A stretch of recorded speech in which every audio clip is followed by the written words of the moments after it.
Okay, guys. So my name is Dr. Jimmy Ninh. I've been in practice for about 10 years. So that answers your question, if you can do the math. So today what I'd like to do is to really give you an understanding of what neuropathy is. A lot of people, when you ask them what neuropathy is, they'll tell you, well, I have numbness and tingling. But I don't think most patients understand it, and I don't know if you would agree with me. You feel free to interrupt me at any time, very laid back. I want to answer all the questions. I want to take care of your questions right when you have them, because if I wait, you may forget. Okay, so feel free to interrupt me at any time. So that's my goal today, is to really give you an understanding of what neuropathy is, what your disease is, because I think when you understand it better, it's more easily dealt with. Okay, so that's kind of my goal today. And fortunate for you guys, I do have an interesting story to start off with first.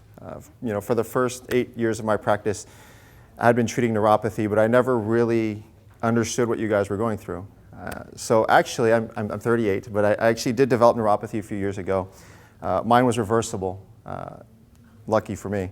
I developed neuropathy from a frostbite injury I sustained. I was out in the snow a little bit too long when I was camping, and I was telling Nancy when I went home I couldn't walk on my tile floors because anything cold would set them off. And then I have wood floors upstairs, so I would go upstairs, take off my socks, go downstairs, put my socks back on, and then I would forget and then run back upstairs. So I understand what you guys are going through, so that's another reason I try to do what I do. So let me start. Bear with me, because I'm going to be rather vague, but hopefully at the end everything will fit together and piece together what neuropathy is to give you guys a better understanding. Okay? So neuropathy, what is it, and why do we care? So as I told you, the goals of this is to get you to understand neuropathy. And what's really important for you to understand is that neuropathy is perceived by the brain. Okay? The neuropathy pain may start at your feet or your fingers, but ultimately it's your brain that tells you that you're having pain. And not a lot of people know that. They assume, I've got neuropathy in my hands and my feet, that's where the problem is. Well, it's actually your brain which perceives it. Okay? So that's something that is very important. I'll go through over the rest of this stuff later. But there are instances where people think they have neuropathy, and it's actually not neuropathy. It's not coming from your fingers or your toes. It's actually coming from your brain. We'll get into that too, but I wanted to at least present that idea to you, that not all neuropathies are the same. They're all different. Every patient is different. Okay? All right. So what I'd like for you is, it involves some participation. What I'd like everyone is to read out loud as you can, what this says. All together on three. 1, 2, 3. A bird in the bush. Okay, so I heard probably about 80% of you got it. The other 20% maybe, 80% didn't get it. Maybe 20% did it. So let's, one more time. Everyone read exactly what you see. A bird in the bush. Okay, so I still hear some mistakes. Okay, so what I want you guys to notice is this sign hasn't changed, but I'm getting two different answers, right? Some of you are reading it, a bird in the bush. And if I ask you, are you sure that's what you're seeing? You're going to say, yes, that's exactly what I see. I'm sure, Dr. Ninh, I'm 100%. Are you 100%? Are you 100% that's what you see? A bird in the bush? No. Yeah. Okay, so we got some yeses and some nos. So I'm going to point out to you, it says, a bird in the bush. Okay? So now some of you were convinced 100% that that's what you saw. But now I've shown you that's not what you saw. And what does this tell you? Okay, your eyes are actually nerves. They're nerves that connect to your brain. So you were sure that's what you saw, but your brain told you something else. Does that make sense to everybody? Okay, you guys see where I'm going with this? Okay, good. Next exercise. If everyone can read this for me. Oh, too small? Sorry, I didn't think how small it would be, but.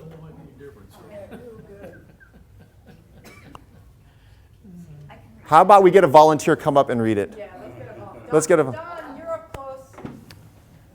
Thank you for volunteering. Good volunteers. Okay. All right. We're going to determine I need brain surgery. All right. Okay. Oh, my goodness. Do we read it how it looks, or? Just read it. Just read it. Don't think about it. Just read it.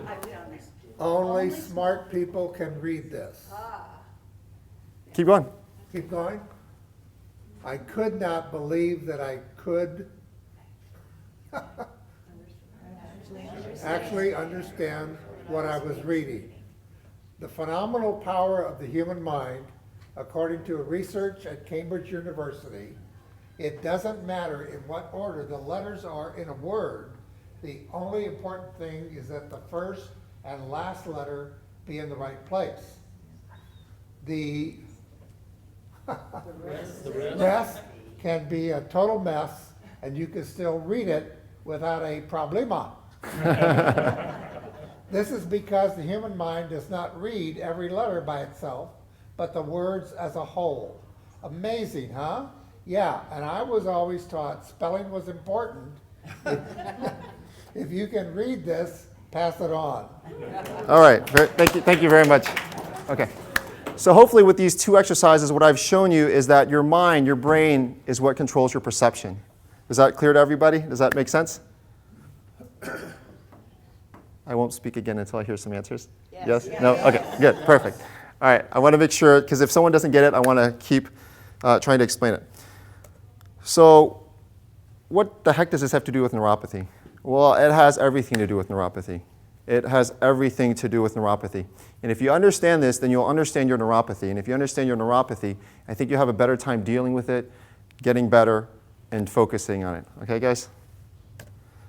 So the nerves go to the brain. Everything is perceived in the brain. These are your nerves in your arms, your legs, and your spine. They all go up to the brain. It's more than you need to know, but in case some of you are very anxious to know, there's a part of the brain called the thalamus, which perceives all of your pain. Okay? Without that, you would not perceive pain.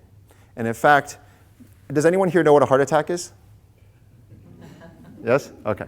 So a heart attack is basically when you have a blocked blood vessel to the heart and a part of the heart dies. The same thing happens in the brain. Okay? Except I like to think the blood vessels in the brain are more important than any other blood vessels. Okay? They're very small, they're very delicate, and they're different than the ones in your heart. Well, when they get clogged up, a part of your brain dies too. It just so happens that if that happens in a part of the brain called the thalamus, you get something called a pain syndrome, which guess what? Mimics neuropathy. Exact same symptoms. But what it tells you is that part of the brain perceives the pain, and if you damage that center, you're going to have the symptoms of neuropathy. Doesn't mean it's neuropathy, okay? So the brain perceives this for you.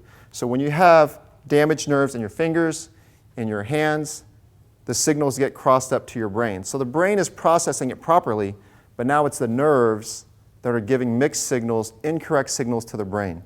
That's what most people think of, and that's what most people have when they say peripheral neuropathy. The brain is working just fine, but the nerves and the hands and the feet are misfiring.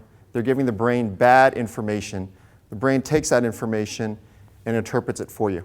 Kind of like what you saw with the reading example. Okay? The messages are all jumbled up, but your brain kind of sorts it around. Does that make sense to everybody? Okay. Yeah? Okay, good. So that's how you should think of neuropathy. So what are the classic symptoms of neuropathy? I probably don't have to tell you guys, but just in case, I've listed a few here. Burning, tingling, numbness, walking on eggshells, sandpaper feel, and something we call sensitivity. I put this fancy word up here to tell you guys about something called allodynia, because that's also very important. A lot of people don't know what that means, but I hear it all the time. Patients say, I went to go to sleep, I went to pull the sheets over my feet, and I couldn't do it. I couldn't bear it. It killed me. So that word is called allodynia.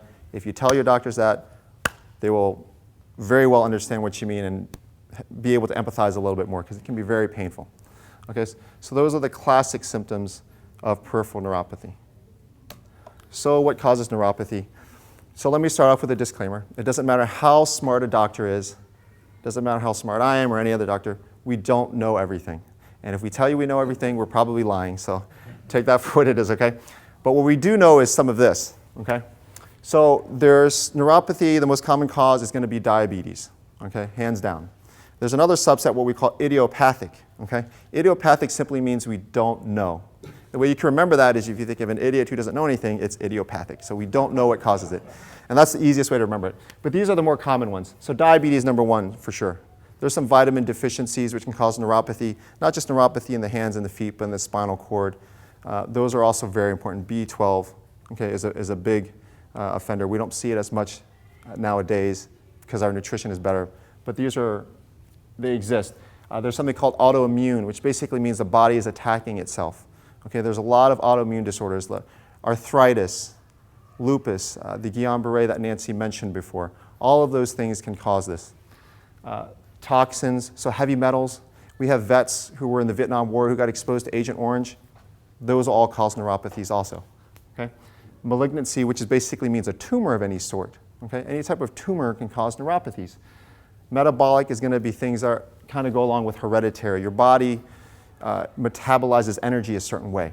And if your body can't metabolize the energy properly, it affects the nerves, how it grows, how it forms this protective sheath. You think of the neuropathy, nerves are basically like a power cord, like you have here, okay? You've got that insulation on the outside, and you've got the copper wiring on the inside. Well, the copper wiring is what's important, but the insulation is also very important, okay? I'll get to this, why this is important a little bit later. Then we have the idiopathic. One that a lot of people miss and don't know about is hypothyroidism. Okay, if your thyroid is not working, you can develop neuropathy. Okay?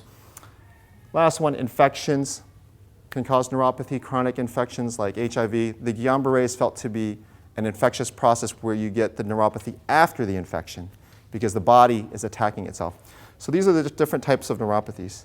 I'm going to stop for a minute. Are there any burning questions that you guys have?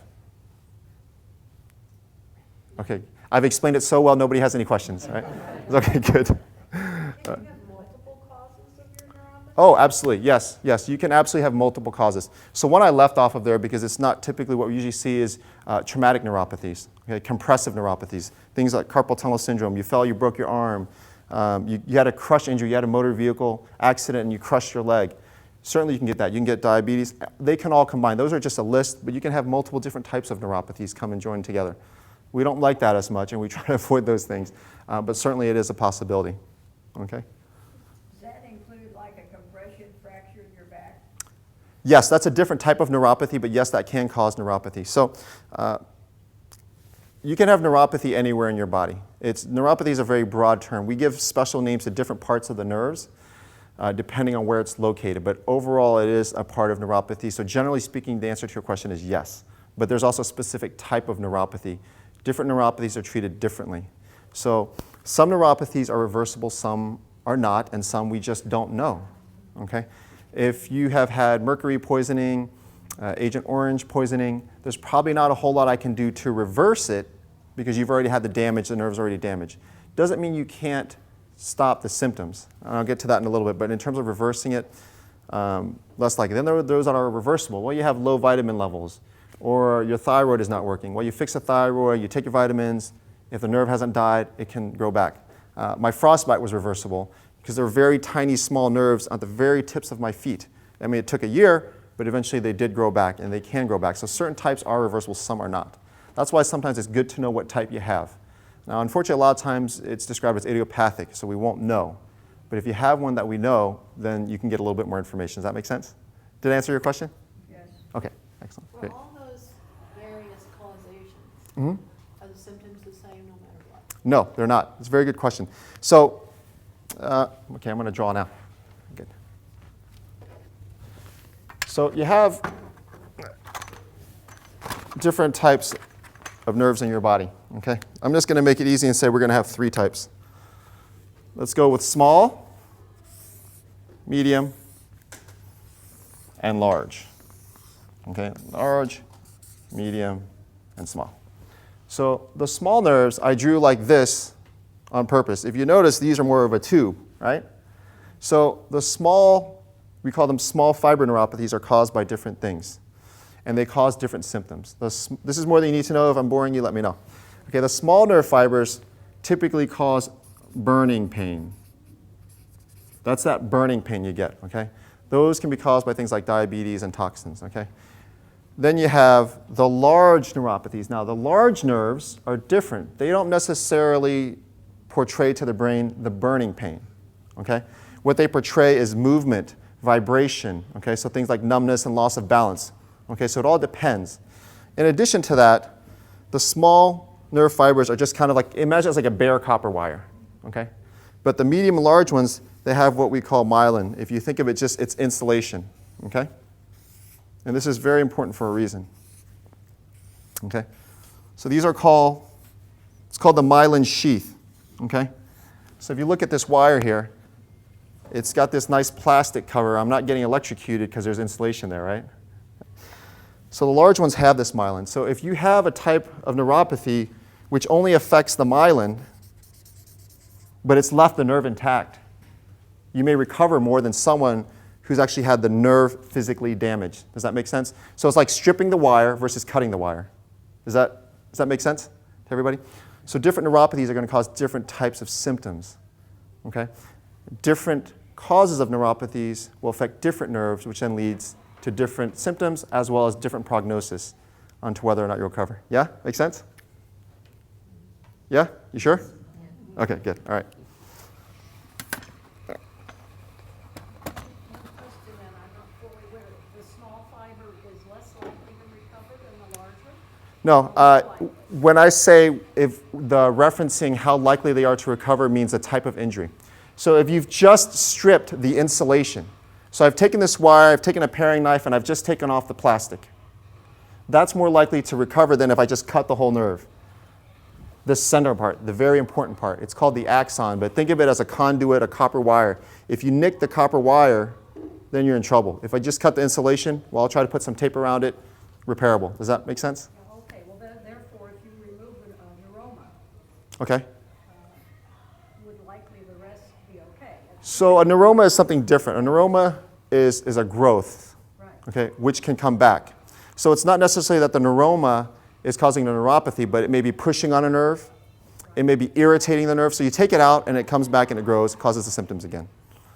Does that make sense? That's how that works But typically. if you take it out, In theory, yes, but maybe no damage, is that possible? it's possible, but it can also grow back, and that's when you have a problem. Or it may have entrenched into the nerve, and it may have caused damage already. But in theory, if you take it out, remember when I told you at the very beginning, it's like doctors are, it doesn't matter what they tell you, we don't know everything, okay? So what we can tell you is, what I like to say is always tell people the probability of, and the different possibilities, okay? In a perfect world, we would say, we're going to take it 100% out. It's not touch the nerve, problem over. It just so happens that the human body is a little more complex than that, and we just don't know enough about it. But generally speaking, yes, to answer your question. Take away the cause, the original cause, it might not grow back, right? That's also true. Okay. And I'm not smart enough to tell you how we determine that. But all right. Okay. So what I'm talking about here is reversing neuropathy versus treating the symptoms of neuropathy. Yeah. Good. With a vitamin neuropathy, Mm-hmm. if you increase the vitamin so that you're no longer not having enough vitamin in your system, Mm-hmm. can the neuropathy leave? And then can it come back if that vitamin goes down again? Yes. So I'm sure most of you guys have already had this test. Neurologists have a lot of fun doing it. What we do is we put little stickers on you, then we shock you with electricity and put pins and needles in you. It's wonderful. It's very fun for us. I'm kidding. So that test is useful in the sense that it can differentiate what type of neuropathy you have. Do you have the kind which just affects the insulation? Do you have the kind that affects what we call the exon? Or do you have the type that affects both? Okay? So based on that, you can determine. If they do a test on you and they find out, you know what, your axon is completely gone, I can't even get a signal, the chances of you having a recovery are much lower than if we just say, we did the EMG and it looks like it's just your sheath which is affected, much better chance. Okay? So that's kind of the crux point of how you can differentiate the prognosis. Is the damage permanent or not? And even with that being said, the EMG is still not perfect, but it gives us a good idea. For instance, EMG will not pick up what we call small fiber neuropathy. The only way to find that is to do a biopsy, which I'm sure some of you may have had also. Okay? And even that's not perfect. So if you get the gist of what I'm saying, we don't know everything about this just yet. Okay? We're trying, but we don't know everything about it. Okay? So it really isn't the vitamin then, it is actually what damage has been done by Which may have been caused by the vitamin deficiency. Okay, a lot of the vitamins have to do with metabolism, which is what I brought before hereditary diseases. I'm sure you've heard of something called Charcot-Marie. That's a hereditary neuropathy. A lot of it we think has to do with metabolism of energy.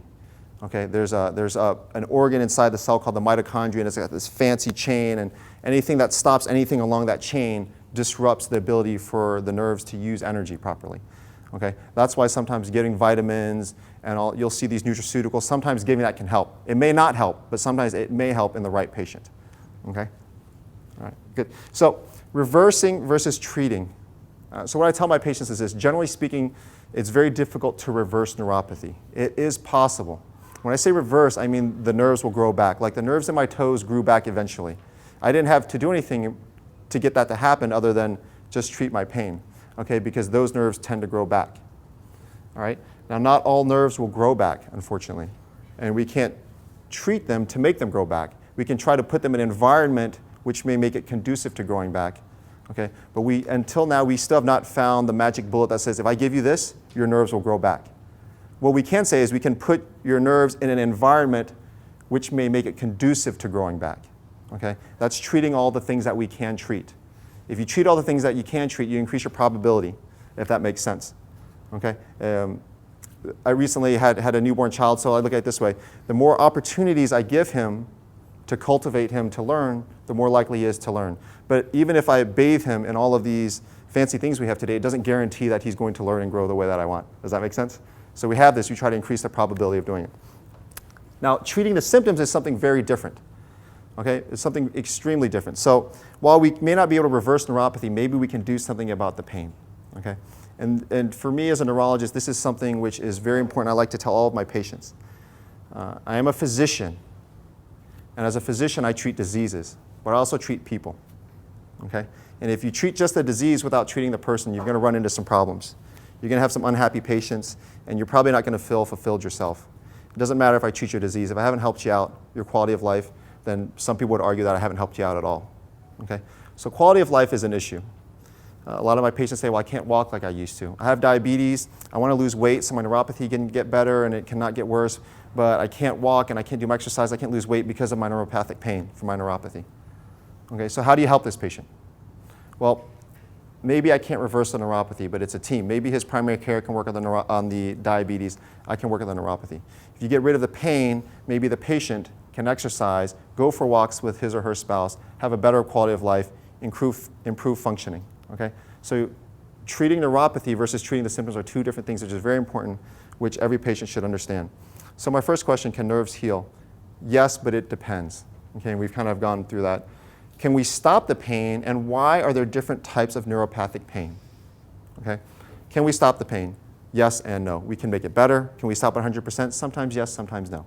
So I'm sure you guys have all known, training in the past has included Lyrica, Neurontin, Elavil, which are the TCAs or antidepressants. Now we use anti-seizure medications. They all kind of do the same thing. They kind of dull the nerves a little bit. And for some patients, this is great. And for some patients, that's all they need. Most patients need a little bit more. The reason is multiple reasons. Number one, some patients don't like the side effects. Because remember what I told you, the brain is basically a big bundle of nerves. Okay? The nerves that are on your feet are similar to the nerves that are on your brain, except that the ones in your brain don't grow back like the ones in your feet do. Okay? So any drug that's going to affect those nerves will probably affect these nerves. So some patients don't like it. Okay? So why are there different types of neuropathic pain? That's kind of what we talked about here. Which type of nerve is affected? Right? So the last one is something which I will have to admit that I am also guilty of. Okay? The classic training amongst physicians, and this means all physicians. It doesn't matter what field of medicine they're in. All physicians, when we're in medical school and residency, generally speaking, we're taught the same thing. You can't do anything for neuropathy patients. You give them their Lyrica, you give them their Neurontin, you give them antidepressant, you're done. Nothing else you can do. Okay? That's what we've been taught in the past. And I myself have also been guilty of that. Okay? But now I know a little bit better. Okay? So that's what I'm going to talk to you about now. So stopping the pain. Where is the pain coming from? Is it coming from the nerve, the spinal cord, or the brain? So I could easily stop all of your neuropathic pain if I wanted to. We'll just cut off your brain. You're not going to. Your body will be right there, will support you, but you will not have pain because pain is perceived in the brain. Okay? This is not a good option. Not a good option. Spinal cord. Is that a good option? For some people, yes and no. They have fancy devices now called spinal cord stimulators. What that does is it disrupts the nerve signals going to your brain, and it tries to actually retrain the nerve. Okay? Basically, they'll put a device in you, and it blocks those nerves. It blocks it from getting to your brain, or it changes the signal going to your brain. Okay? That is an option, somewhat invasive. Okay? So then can you stop it here? You can stop it there also. Okay? We're going to cut off your nerves? No. But you can block the nerves. Okay? You can stop the signal. The same way you stop the signal here going to the brain, you can stop it here. Okay? So this is a good way of looking at it. If I take a medication, it's going to affect all of these nerves. So I've kind of washed the whole thing in this medication, which is dulling nerves. If I stop it here, I'm only affecting these nerves, but I'm not affecting these nerves. That's what most people would consider to be desirable, because you're only affecting the nerves that you need to affect. Okay, does that make sense to everybody? It's kind of like if there's a traffic jam, you're headed down 35, and you have all these small feeder roads. Well, if I stop the traffic jam north of that, I haven't really helped anything, because there's still going to be traffic going to be backed up. But if I let everyone go through the feeders, the most far away part from where it is, then you've done something. Okay? So that's an important distinction to make. So the traditional treatments we've talked about here already, Lyrica, Neurontin, seizure medications. The TCAs are things like Elavil, also called amitriptyline. They all have a role. So interesting question to ask you guys. So Elavil is an antidepressant. Why would you want to take that for neuropathy? Because they found that one of the side effects is that it helps people with.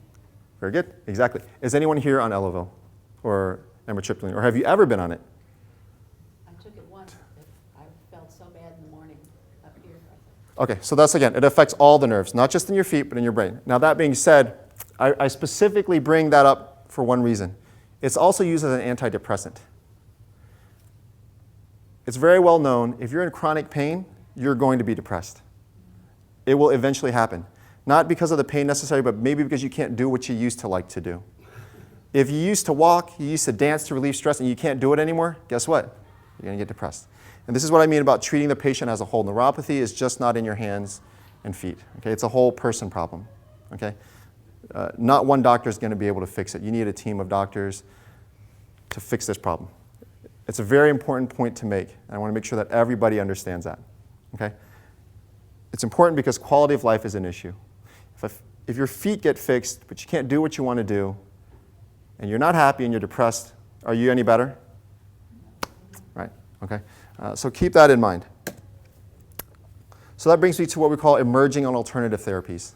Okay? These are things that certain physicians are going to fight for because we believe in it. Okay? Like I said, traditional training is that you can't do anything about it.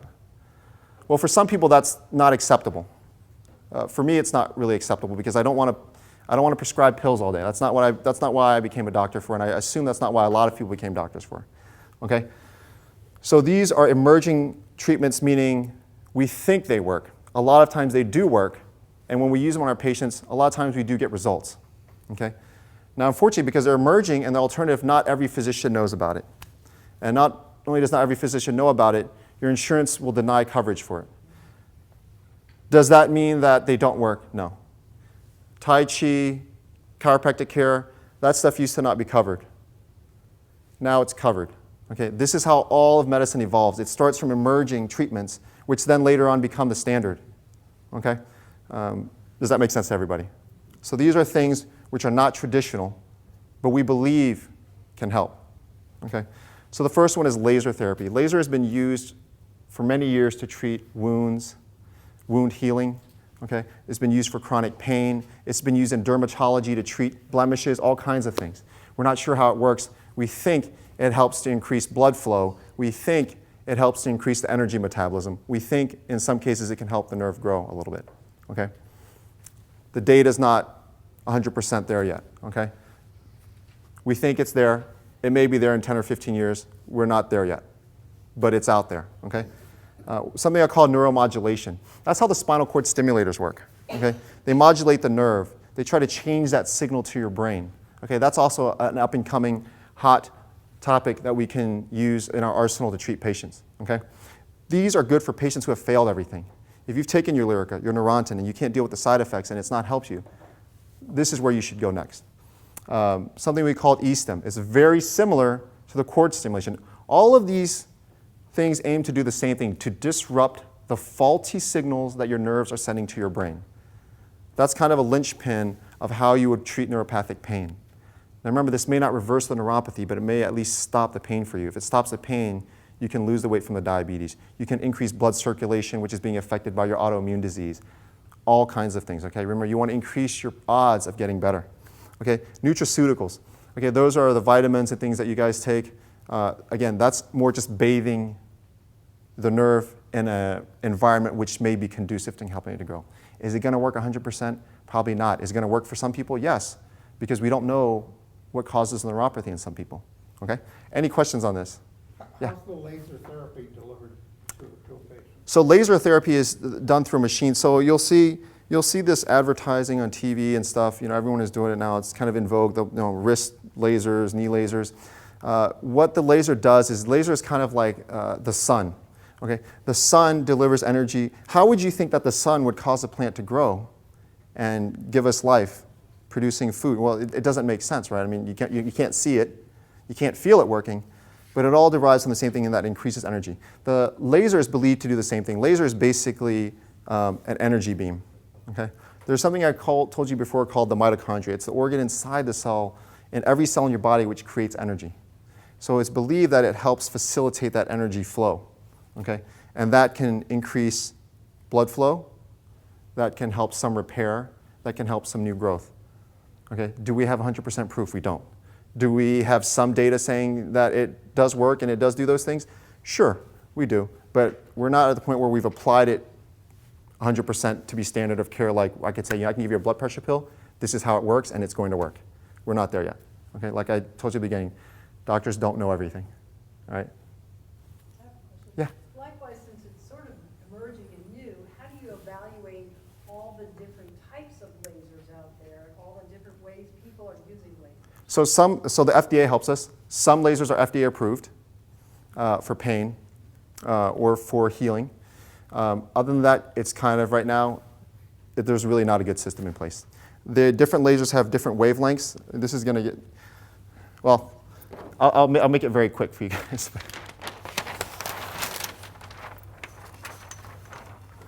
So there's something called, I'm sure you guys have seen stuff like this, right? Wavelength, stuff like that, and there's stuff like this. And then you guys have all heard of UV rays, the ones that cause cancer and things like that. All that is energy of different wavelengths. So let's just say this is going to be 3, 1, 2, 3. So this would be something called 3 hertz. Okay, this is 1, 2, 3, 4, 5, 6, 7. This is something called 7 hertz. So depending on how many of those waves you get through in a second affects how deep it penetrates into your skin, how much energy it is, and how warm it feels. Okay, that's why UV rays, if you go in the sun, it's hot. Okay, and that's why you get different colors. This is turning to physics, but generally speaking, that's the difference in the lasers, because different wavelengths are going to affect you, how deep it goes into your skin. You don't want something that's going to go very deep into your muscle when all you need it is on the top, because it's not going the right place. Okay, they all work the same way. If any of you have had ultrasound therapy, the different frequencies determine how hot it gets. If it gets to be too high, it gets too hot, it's uncomfortable. All right, does that answer your question? So there might be some initial clinical trials on certain wavelengths of Yes. lasers, so we could look and see. Exactly. This one shows promise, and it's a 7. The problem with that is it's not standardized. Everyone's going to use a different wavelength. So one person may say, hey, laser works. Another person's like, well, it didn't work. Well, why didn't it work? Well, I don't know. The wavelengths were different. How often you gave it was different. A lot of, like most of medicine, things are very serendipitous. You find, this happens to work very well at this point, but not there. Okay, so the answer is basically, most of medicine, you need more research, basically. All right? Yeah. This is to digress for just a moment. Sure. Is Cymbalsa in the same class as Lyrica? Yes. Yes. So like I said, all of those work in the sense that they modulate the transmitters in your nerves to block signals or change signals. Okay.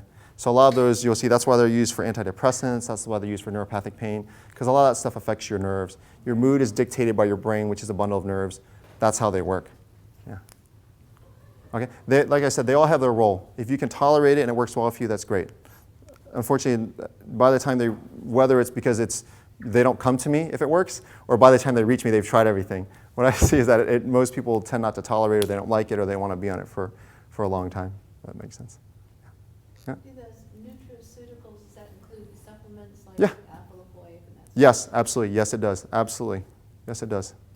So my job here, again, is just to tell you about these things. I can't tell you 100% sure that they work or they don't work. Some of them I have personal experience with, and I believe in them. Others I've not. Either I don't feel the research is there, or I feel like it's not working very well. Okay. And remember, a lot of this stuff has to do, we don't know, if you have idiopathic neuropathy, there's no test I can tell you this is the type of neuropathy you have. And it's because you're ALLD deficient. Or that's what you need because your nerves can't metabolize energy, so that's what you need. Now that being said, if someone goes out and tries it and it works for them, that's probably what is wrong with them. A lot of neurology and medicine is like that. For instance, Parkinson's, one of the hallmarks of treatment with Parkinson's is that if I give you something called dopamine, which is what you're deficient in, if it doesn't help you, you probably don't have Parkinson's. Okay? It's not rocket science. We're not as smart as we think. Okay? But it gives you an idea of what I'm talking about. Okay? All right. Does the TENS in part feed into this description that you just? The TENS, yeah. So TENS, a unit is also works the same way. Okay, it's a little bit different than a medical grade device, but similarly the same thing. The electrical circuits, it breaks that circuit. Okay, that's how those work too. Going back to the Cymbalta, can you rate it with any other in the same category, or is it very individualistic with the patient? Do you mean like in terms of success? Yeah. Every patient is different. Okay, I have patients who swear by Cymbalta and they're like, oh, I take it, doc, and I'm good to go.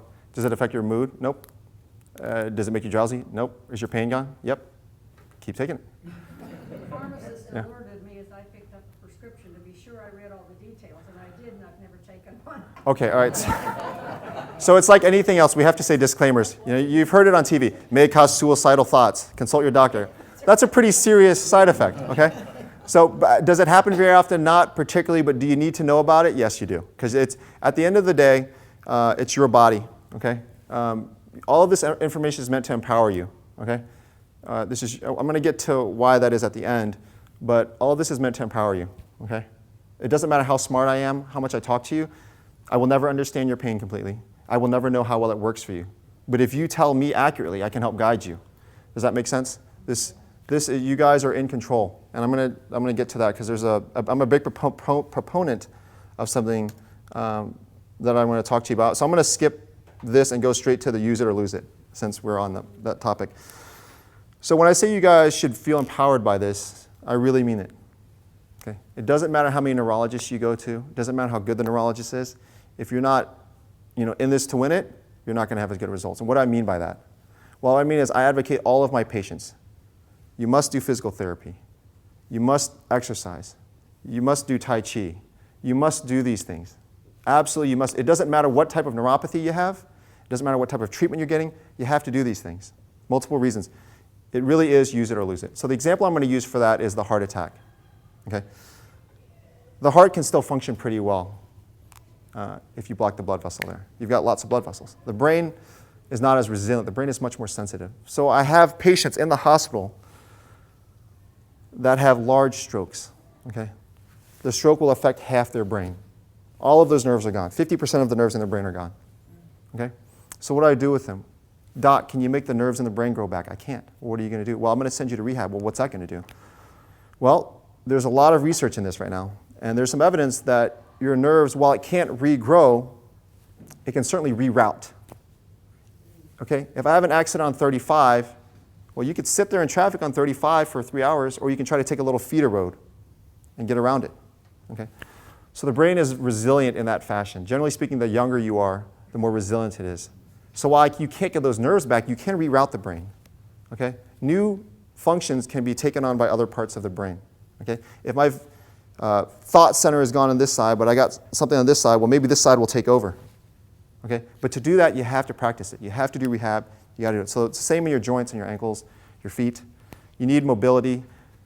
When you exercise, you lose weight. When you lose weight, your diabetes gets better. If you don't have diabetic neuropathy, it's still good for you because it's still going to increase blood flow down there. Okay?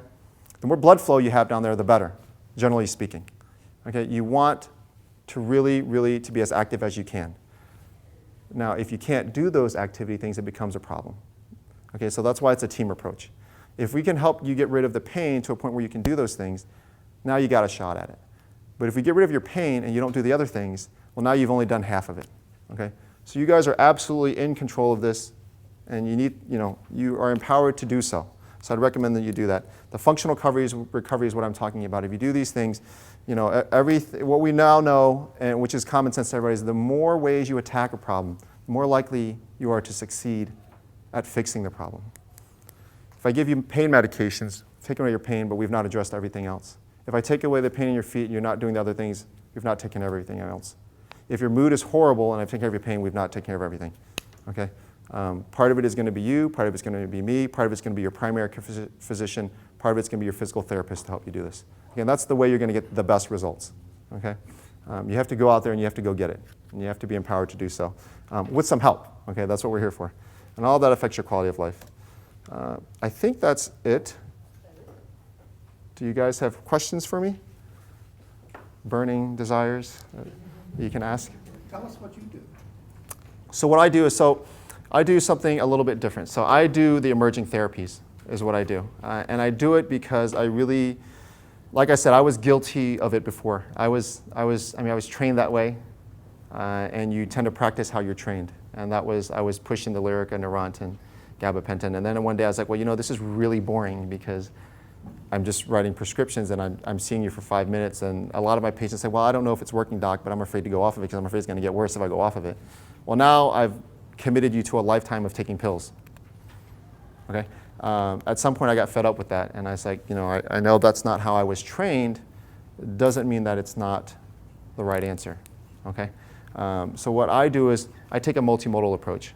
Number one, I always recommend my patients to do physical therapy. Tai Chi, the same, is awesome. You guys should all sign up for it. I cannot recommend that enough. Okay, even if I had to pick between, hey, should I put you in Lyrica Neurontin or should you go walk or do Tai Chi? I'm slightly more inclined to say go do the PT and do the Tai Chi. Okay, I believe in it that much. Okay, it's a very important part. Okay, so what I do is I block the pain, what we call distally. So at the farthest point, if you remember that sign which had the nerve, spinal cord, and the brain.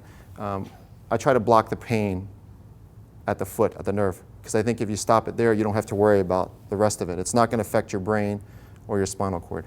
Okay, I try to do what they call the neuromodulation, which basically means you try to get the nerve to communicate to the brain in a different fashion.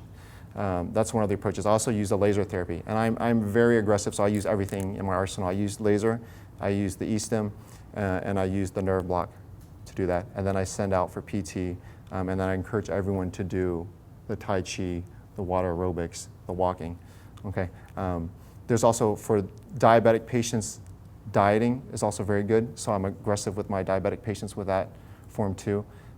Does that mean it's going to work for everybody? It may not. I don't know. But we're going to give it a shot. Okay. So that's what I do personally. All right. Answer your question? Yep. Good. Any other questions? Yeah. So the class that may or may not take place is a form of physical therapy. Yep. Absolutely. Now, I encourage everyone to do that. We are humans and we are prone to error. And sometimes we need a little push. So I usually do ask my patients to do physical therapy also. The reason I do that is because it forces you to get an appointment. And it's just kind of a little nudge. It's kind of a little push and like a life coach, if you will. Okay, so that's the other reason. Even it doesn't matter how disciplined you are. If you're in a program, you're going to do better, and that applies for everybody. If I'm in a program, I tend to do better than if I'm doing it on my own. Yeah. How does one get physical therapy? Is there? Yeah, you just get a prescription from your doctor. What? You just get a prescription from your doctor. Yeah. Yeah. The problem is, even like the way we're trained, The classic training is that PT has certain values, okay? And I know for sure that, physical therapy can help diabetic patients, neuropathic patients. Okay, now does that mean that classically doctors will write you a prescription for physical therapy for peripheral neuropathy? No. We can write you, a prescription for something we call gait abnormality, which most neuropathic patients have. Okay, but you should be able to get a prescription from your doctor to do that. Slow down. Sure. Speak more slowly. Okay. Repeat. Most physicians should be able to get you a prescription for physical therapy. Okay? The reason I think that's Where good, would one go then? to your primary care physician, any of your doctors should be able to do it. It doesn't mean that they will want to do it, but they can do it. I will do it. But generally speaking, any doctor can write you that prescription. Okay? Yeah. I think her question is, where does she go then for the physical? Oh, okay. Is that your question, where you can go? Yes. You can go to any physical therapist you want. You can ask around for a good one. You can go on the internet and find a good one. I'm working on a list right now. I don't know everybody up here, but I'm trying to work on a list of finding physical therapists which I think do a good job. I don't have that list yet, but that's how you would find the physical therapist, generally speaking. Okay. Most of my world is in the hospital, unfortunately, so I don't get to interact with most of the outpatient physical therapists. Most of the ones I know are in the hospital, so it's a little more difficult. Mm-hmm. My wife was in the hospital for 2 weeks, and some of the things they gave her, the operation was a tremendous success. She had blood flow going into her legs, but what they gave her for the pain and everything and put her under, she didn't eat for 8 days because they couldn't get her system back going again. Okay. Was that nerves that was attacked then at that point? That's difficult to say.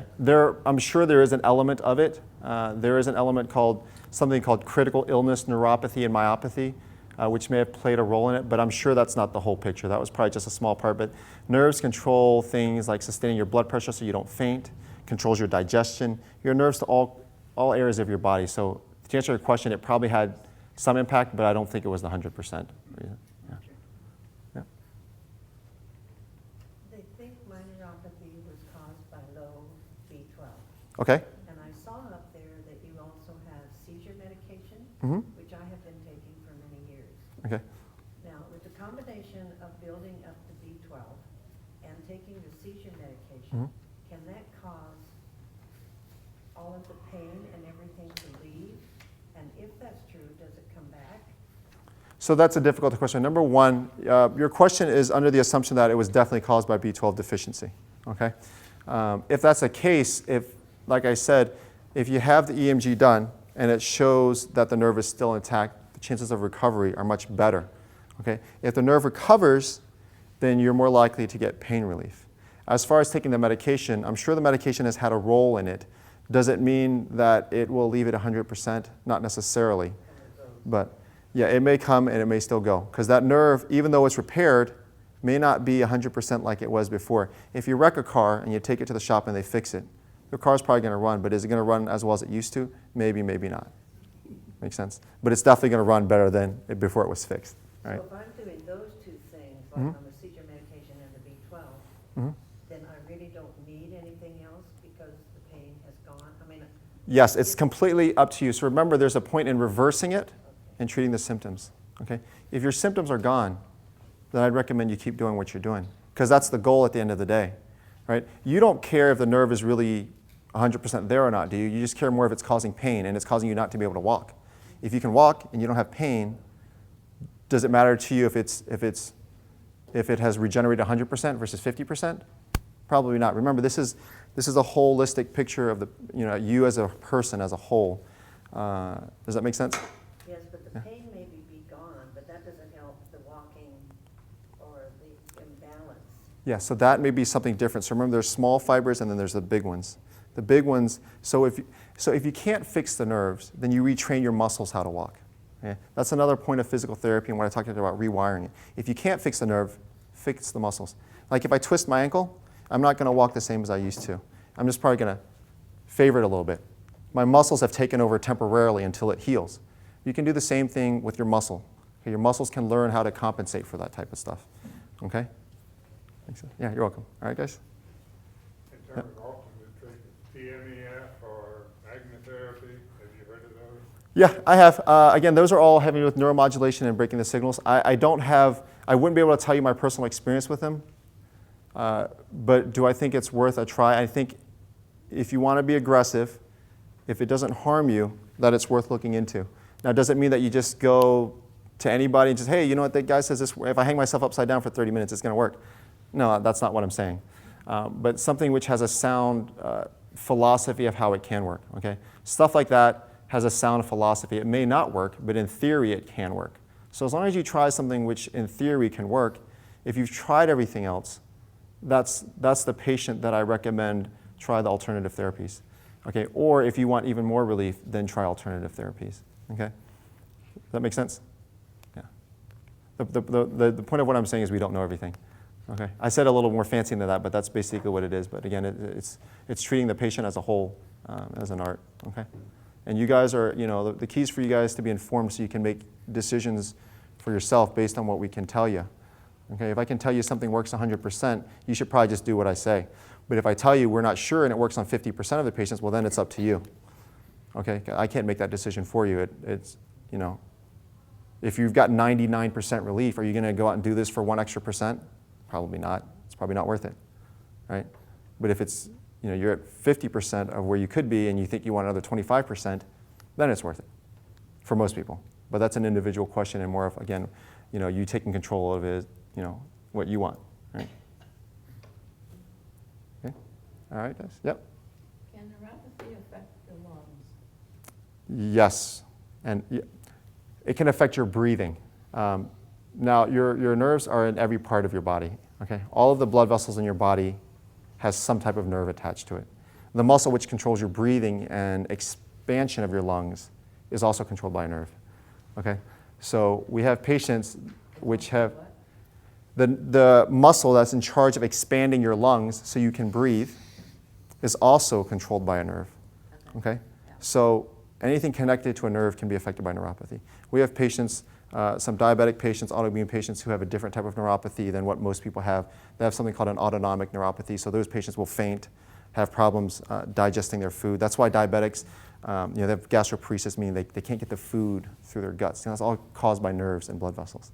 Okay, so it can affect every aspect, of your life. There are probably aspects that we don't know about yet. I'm sure there are. Yeah? All right, good.